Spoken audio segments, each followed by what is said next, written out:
well, I don't claim to be the, you know, the figurehead of retro. I mean, I think that it always kind of comes back, and designers have always taken sort of cues from the past, and you know, there's always that moment where maybe they're going to say what the way that I dress and the way I look is completely out too, and that's fine as well. And I think that though the most stylish women throughout history, in my opinion, have been the ones that were rule breakers and didn't follow the rules of fashion. I think most of the, you know, the designers and the people that are really creating fashion, they agree with that concept.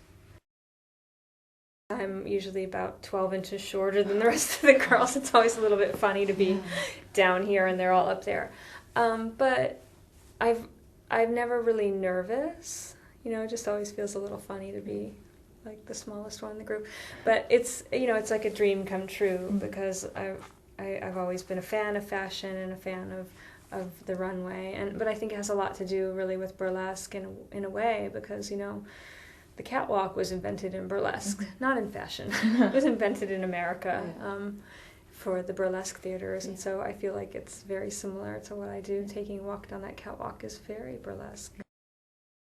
I'm going on my 17th year in performing a burlesque, and I think even if I'm not performing, I would love to be able to create shows for other girls, or to direct a show. And you know, I have lots of ideas of maybe shows that aren't really right for me, but I love to look at a woman's personality and think about what her perfect burlesque show would be. And I love the idea of taking someone and turning them and giving them an act and coming up with an idea based on their personality.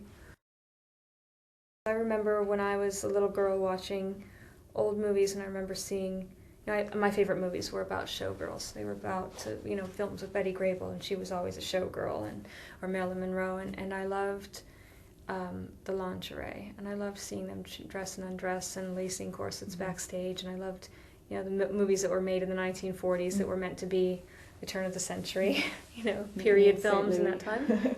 Exactly. And for me, I always really loved the look most. I loved, it's sort of like something I can't explain, but the structure, and usually the satin, that shiny satin. I should also say I've always had an obsession with ballet shoes, with point shoes, which again is that structure, that hard, shiny satin. It's something about that. I don't know what it is, but it's almost like a fetish for this shiny, satiny, boned look.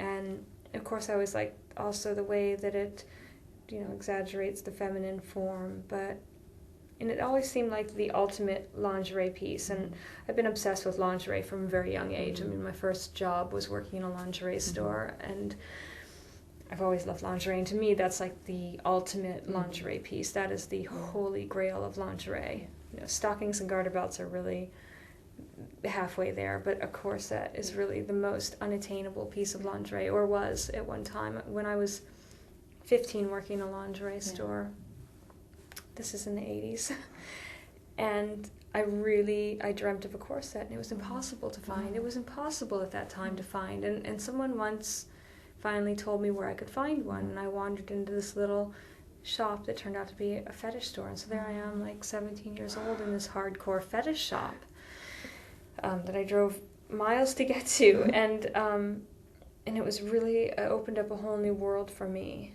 and I wanted to know more about the corset. And you know, it was a really difficult thing to find at that time. I'm really fussy about my corsets. I'm very particular. For me, it has to have, they have to be custom made for me. It's sort of that once you've worn the best. You know, I think it's really great that there's lingerie stores that make corsets for the normal girl to wear that are just for the look and everything. But for me, I want a serious corset, and I've worked with Mr. Pearl quite a bit, who's made some corsets for me, and it's really like, he's a great artist. He's the only person in the world left that can do a corset the way that he does it. It's the truth.